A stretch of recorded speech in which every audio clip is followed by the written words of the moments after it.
Salam pendidikan untuk ayah, bunda, bapak ibu guru, serta sahabat Dikbud di seluruh tanah air. Saat ini lebih dari 90% siswa masih harus belajar di rumah secara penuh. Karena mereka tinggal di zona kuning, oranye, dan merah menurut data terakhir dari gugus tugas. Hanya sedikit sekali sekolah yang dapat memulai pembelajaran tatap muka di sekolah. Namun untuk sekolah yang sedikit sekali tersebut, pembelajaran tatap muka harus dipastikan dalam suasana aman. Selama 30 menit ke depan, saya Becky Tumewu akan menemani Anda semua di program Seru Belajar Kebiasaan Baru. Anak-anak berhak mendapatkan pendidikan yang layak walau di tengah pandemi. Namun pembelajaran tatap muka di sekolah dapat meningkatkan risiko penularan COVID-19. Untuk itu, pemerintah dalam hal ini Kemendikbud tetap berusaha untuk memberikan yang terbaik bagi pendidikan anak Indonesia. Bagi sekolah yang berada di zona hijau, sudah mendapatkan izin Pemda dan sudah memenuhi standar kesiapan pembelajaran tatap muka, maka pembelajaran tatap muka dapat dimulai secara bertahap. Tentunya dengan mengikuti protokol kesehatan yang ditentukan ya. Pembelajaran tatap muka diawali dengan masa transisi yang berlangsung selama 2 bulan. Jenjang yang boleh memulai pembelajaran tatap muka paling cepat adalah SMA, SMK, MA, MAK, SMP, dan MTS, yaitu di bulan Juli 2020. Sementara untuk SD, MI, dan SLB bisa dimulai paling cepat bulan September 2020. Untuk PAUD, paling cepat boleh dibuka bulan November 2020. Namun, jika zona hijau tersebut berubah menjadi zona kuning atau oranye atau merah, maka sekolah tersebut wajib ditutup dan prosesnya diulang kembali dari awal. Nah, sebelum lebih jauh, yuk kita simak pesan dari Mas Menteri. Dalam situasi COVID ini, yang terpenting adalah kesehatan dan keselamatan para murid-murid kita, guru-guru kita, dan keluarganya murid-murid kita. Dan prinsip dasar itulah yang kita gunakan. Makanya dalam paparan ini akan terlihat bahwa relaksasi dalam pembukaan sekolah ini dilakukan dengan cara yang paling konservatif yang bisa kita lakukan. Artinya ini merupakan cara terpelan untuk membuka sekolah sehingga keamanan itu diprioritaskan. Seperti yang saya telah informasikan sebelumnya, tahun ajaran 2020 dan 2021 itu tidak berubah jadwalnya, tetap saja pada bulan Juli 2020.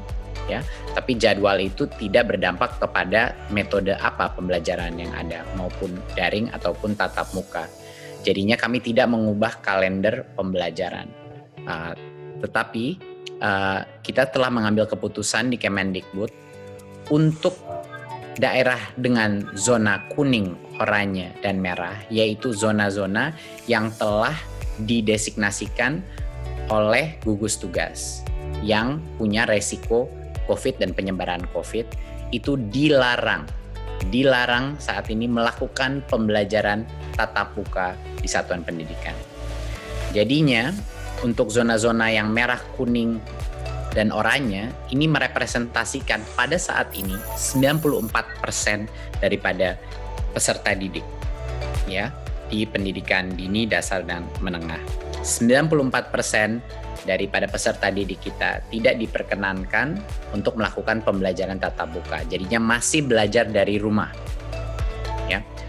Yang 6% yaitu yang di zona hijau, itulah yang kami memperbolehkan pemerintah daerah untuk melakukan pembelajaran tatap muka tetapi dengan protokol yang sangat ketat. Berikut ini adalah proses pengambilan keputusan dimulainya pembelajaran tatap muka.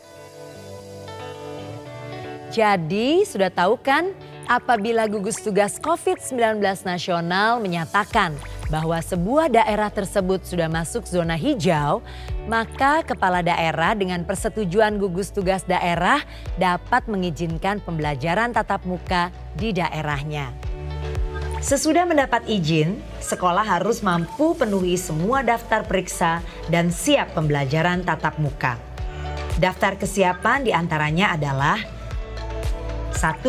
Tersedia sarana sanitasi seperti toilet bersih, tempat cuci tangan, hand sanitizer, dan disinfektan. 2. Tersedia akses fasilitas layanan kesehatan. 3. Siap menerapkan area wajib masker di sekolah. 4. Memiliki termogan untuk mengukur suhu tubuh warga sekolah. 5. Mampu memetakan warga sekolah yang tidak boleh melakukan kegiatan di sekolah, yaitu yang memiliki kondisi medis penyerta atau comorbidity yang tidak terkontrol. Kedua, tidak memiliki akses transportasi yang memungkinkan penerapan jaga jarak. Ketiga, memiliki riwayat perjalanan dari zona kuning, oranye, dan merah, atau riwayat kontak dengan orang terkonfirmasi positif COVID-19 dan belum menyelesaikan isolasi mandiri selama 14 hari. Membuat kesepakatan bersama komite sekolah untuk memulai pembelajaran tatap muka. Jika semua sudah memberikan izin, barulah pembelajaran tatap muka bisa dimulai.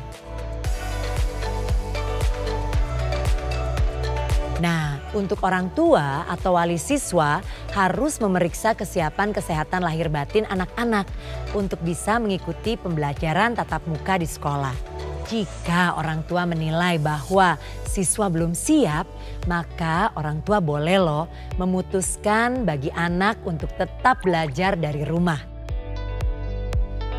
Walaupun pemerintah sudah mempersiapkan panduan pola pembelajaran tahun ajaran baru secara matang, keterlibatan masyarakat juga tetap harus ada, terutama para orang tua, guru, kepala sekolah, para pelajar, dan juga masyarakat sekitar.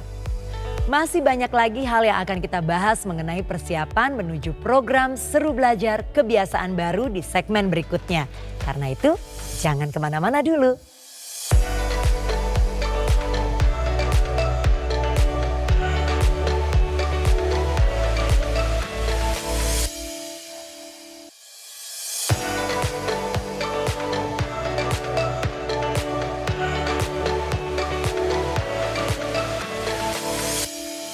Masih bersama saya Becky Tumewu di program panduan Seru Belajar Kebiasaan Baru. Nah, jadi tidak semua sekolah boleh melakukan pembelajaran tatap muka ya. Khusus untuk sekolah yang berada di zona hijau, telah mendapat izin dari Pemda atau Kanwil atau kantor Kemenak, serta memenuhi semua daftar periksa kesiapan, maka boleh memulai pembelajaran tatap muka. Tapi hal terpenting nih yang harus diutamakan adalah kesehatan dan keselamatan anak-anak kita. Untuk lebih jelasnya, berikut ini ada pesan-pesan dari gugus tugas COVID-19.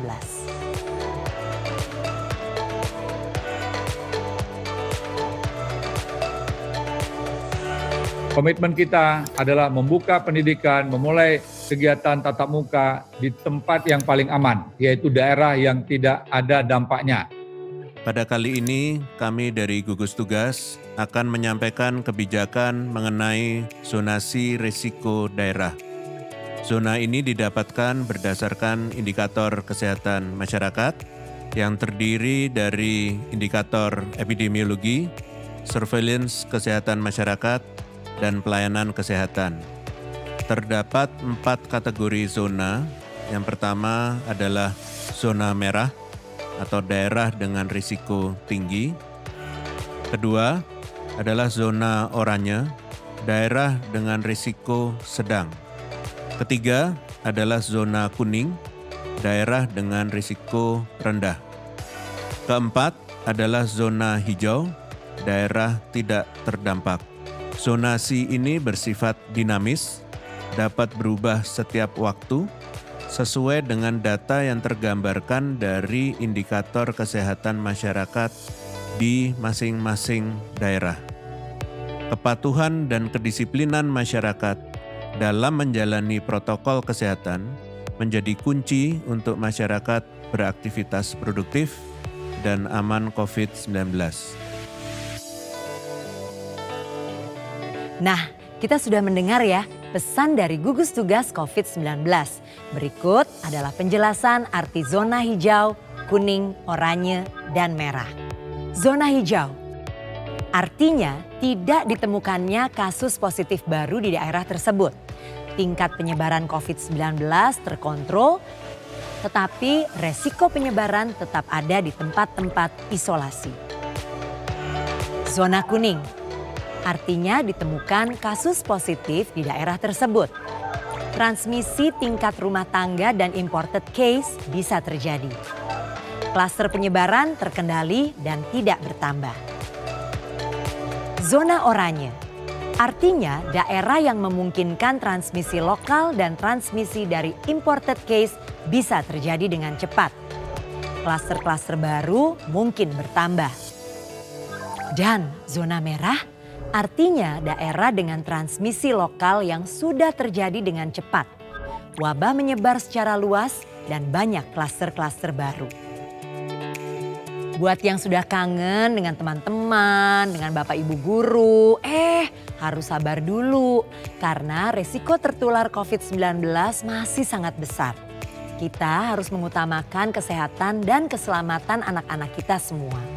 Untuk sekolah yang sudah diputuskan untuk dapat memulai pembelajaran tatap muka, tetap harus memperhatikan protokol kesehatan sesuai dengan ketentuan yang berlaku. Terkait hal tersebut, Kemendikbud mengacu pada Kementerian Kesehatan telah mempersiapkan panduan tentang apa dan bagaimana prosedur yang harus disiapkan sekolah untuk memulai pembelajaran tatap muka. Panduan ini akan dikemas dalam bentuk komunikasi yang menarik. Seperti apa sih? Yuk kita lihat bersama-sama.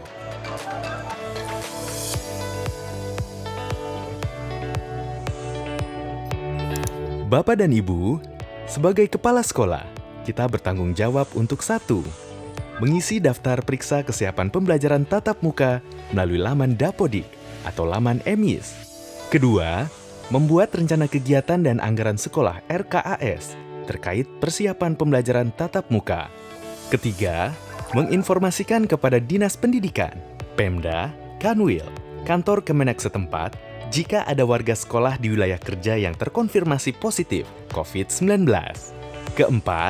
Membentuk satuan tugas yang melibatkan orang tua atau wali siswa serta masyarakat menjadi 3 tim, yaitu tim pembelajaran, psikososial, dan tata ruang, tim kesehatan, kebersihan, dan keamanan, tim pelatihan, dan humas. Tim pembelajaran psikososial dan tata ruang bertugas untuk 1. Membagi siswa tiap kelas ke dalam kelompok belajar sesuai ketentuan masa transisi dan menentukan pembagian jadwal tatap mukanya. 2. Melakukan pengaturan tata letak ruangan dengan memperhatikan jarak minimal 1,5 meter dan memastikan adanya sirkulasi udara yang baik. 3. Melakukan pengaturan lalu lintas satu arah di lorong atau koridor dan tangga sekolah. 4. Menerapkan mekanisme pencegahan perundungan bagi warga sekolah yang terstigma COVID-19. 5. Mempersiapkan layanan bantuan psikologi bagi seluruh warga sekolah, antara lain menugaskan guru bimbingan konseling atau wali kelas atau guru lainnya sebagai penanggung jawab. Mendata kontak layanan dukungan psikososial yang tersedia.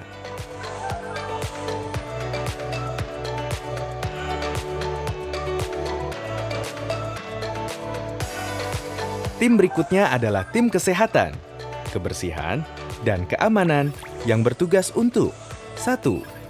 Membuat prosedur pemantauan dan pelaporan kesehatan warga sekolah yang berfokus kepada gejala umum. Pemantauan kesehatan ini dilaksanakan setiap hari sebelum masuk gerbang sekolah. Jika warga sekolah memiliki gejala demam, batuk, sesak nafas, sakit tenggorokan, dan atau pilek, wajib kembali ke rumah. Lakukan isolasi mandiri selama 14 hari, dan jika memburuk, bawa ke vaskes terdekat. Jika warga sekolah teridentifikasi punya riwayat kontak dengan orang terkonfirmasi positif COVID-19, tim menghubungi keluarga atau orang terdekat agar diantar ke vaskes terdekat. Laporkan juga ke kepala sekolah. Jika terdapat orang yang serumah dengan warga sekolah teridentifikasi gejala COVID-19, maka tim ini harus melapor ke kepala sekolah dan minta warga sekolah tersebut untuk isolasi mandiri selama 14 hari. Jika terdapat warga sekolah yang tidak hadir karena sakit dan memiliki gejala demam, batuk, sesak nafas, sakit tenggorokan, dan atau pilek, maka tim ini harus melaporkan kepada kepala sekolah serta minta warga tersebut untuk isolasi mandiri selama 14 hari. Isolasi mandiri warga sekolah harus dipantau dan dilaporkan setiap hari kepada kepala sekolah. Hasil pemantauan kesehatan dan ketidakhadiran warga sekolah direkap dan dilaporkan setiap hari kepada sekolah. 2. Memberikan informasi kebutuhan penyediaan sarana prasarana kesehatan dan kebersihan sesuai daftar periksa. 3. Memastikan pembersihan dan disinfeksi sekolah setiap hari selama seminggu sebelum penyelenggaraan pembelajaran tatap muka dan setiap hari setelahnya.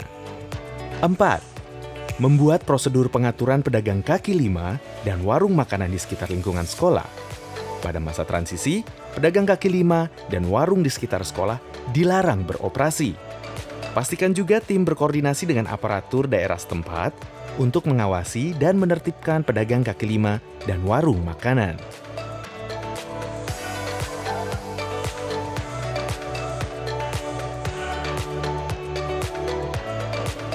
Tim ketiga yaitu tim pelatihan dan humas bertugas untuk 1.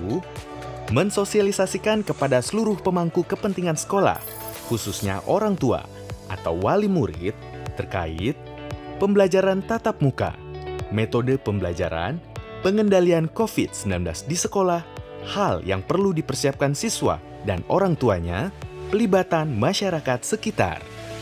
2. Membuat dan menempelkan informasi dan edukasi mengenai pencegahan penularan COVID-19 di area strategis di sekolah.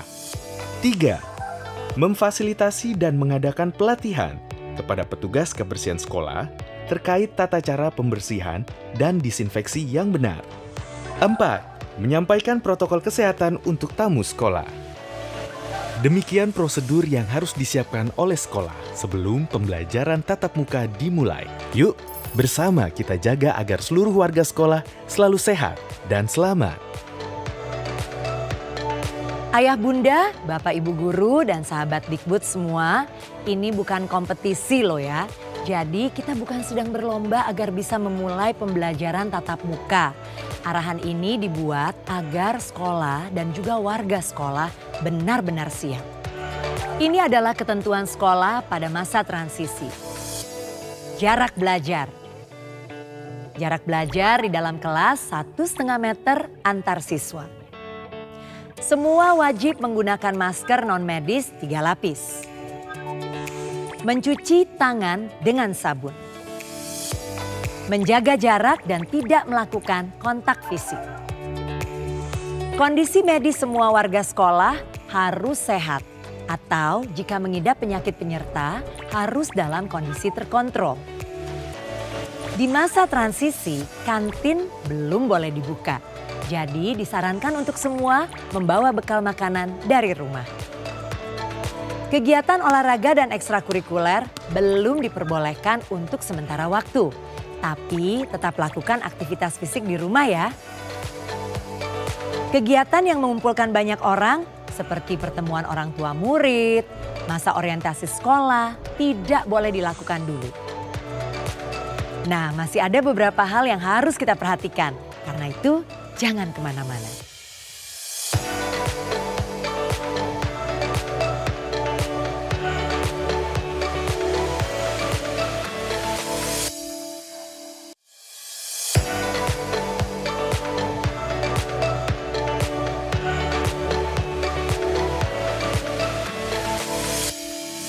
Kembali bersama saya Becky Tumewu, masih di program panduan persiapan seru belajar kebiasaan baru. Nah, kalau tadi kita sudah melihat ya panduan persiapan sekolah beserta dengan segala ketentuannya. Sekarang saatnya kita untuk memahami protokol kesehatan yang harus kita patuhi. Dimulai dari lingkungan yang terdekat, yaitu keluarga. Rumah adalah lingkungan terdekat kita. di mana interaksi paling sering terjadi. Apa saja yang perlu diperhatikan dari rumah? Pastikan kondisi kesehatan lahir dan batin anak. Apabila ada gejala demam, batuk, pilek, sesak, jangan biarkan anak berangkat sekolah. Dan jika anak takut untuk keluar rumah, jangan dipaksakan. Siapkan masker non-medis 3 lapis dan tempat masker kotor. Bekal makan bernutrisi termasuk perlengkapan makan dan minum. Ingatkan anak untuk sering mencuci tangan, memakai sabun dan air mengalir, atau menggunakan hand sanitizer. Jangan lupa bawa perlengkapan ibadah sendiri. Jika mengantarkan anak ke sekolah, turunkan di tempat yang telah ditentukan oleh sekolah.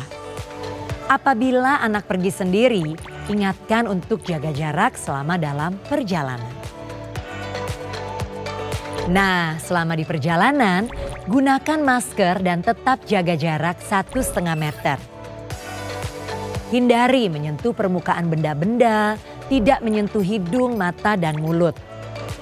Serta menjaga etika batuk dan bersin.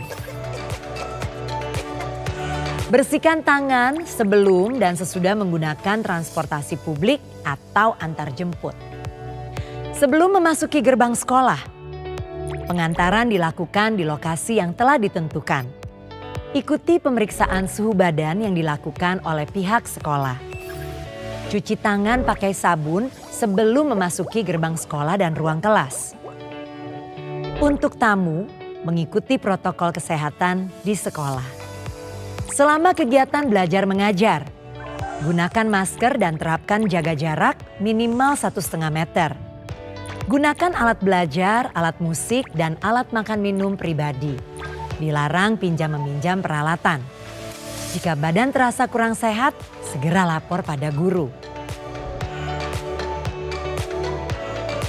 Setelah sekolah selesai, cuci tangan pakai sabun sebelum meninggalkan ruang kelas. Keluar ruangan dan sekolah dengan berbaris sambil menerapkan jaga jarak. Apabila dijemput orang tua, penjemput menunggu di lokasi yang sudah disediakan dan melakukan jaga jarak. Bila pulang sendiri, harap diingatkan untuk selalu jaga jarak dan tidak bergerombol. Selama perjalanan pulang, gunakan masker dan tetap jaga jarak 1,5 meter. Hindari menyentuh permukaan benda-benda, tidak menyentuh hidung, mata, dan mulut, menjaga etika batuk dan bersin. Bersihkan tangan sebelum dan sesudah menggunakan transportasi publik atau antar jemput. Sesampainya di rumah, lepas alas kaki, letakkan barang-barang yang dibawa di luar ruangan, dan melakukan disinfeksi terhadap barang-barang tersebut. Bersihkan diri dan ganti pakaian sebelum berinteraksi fisik dengan orang lain di dalam rumah. Tetap melakukan perilaku hidup bersih dan sehat, terutama cuci tangan pakai sabun secara rutin. Jika mengalami gejala demam, batuk, pilek, dan sesak setelah kembali dari sekolah, lakukan karantina mandiri dan laporkan pada tim kesehatan sekolah. Baik, ayah, bunda, bapak, ibu guru, dan sahabat Dikbud semua, masih ada lagi protokol yang lebih khusus untuk lingkungan sekolah seperti bagaimana jika kita berada di lorong sekolah, perpustakaan, ruang praktikum, dan lain sebagainya. Untuk lebih jelasnya, silahkan akses situs berikut ini. Terima kasih telah mengikuti program Seru Belajar Kebiasaan Baru bersama Kementerian Pendidikan dan Kebudayaan Republik Indonesia. Mari bersama-sama kita pastikan agar anak-anak kita bisa belajar dengan sehat dan selamat. Saya Becky Tumeu mohon undur diri, salam pendidikan.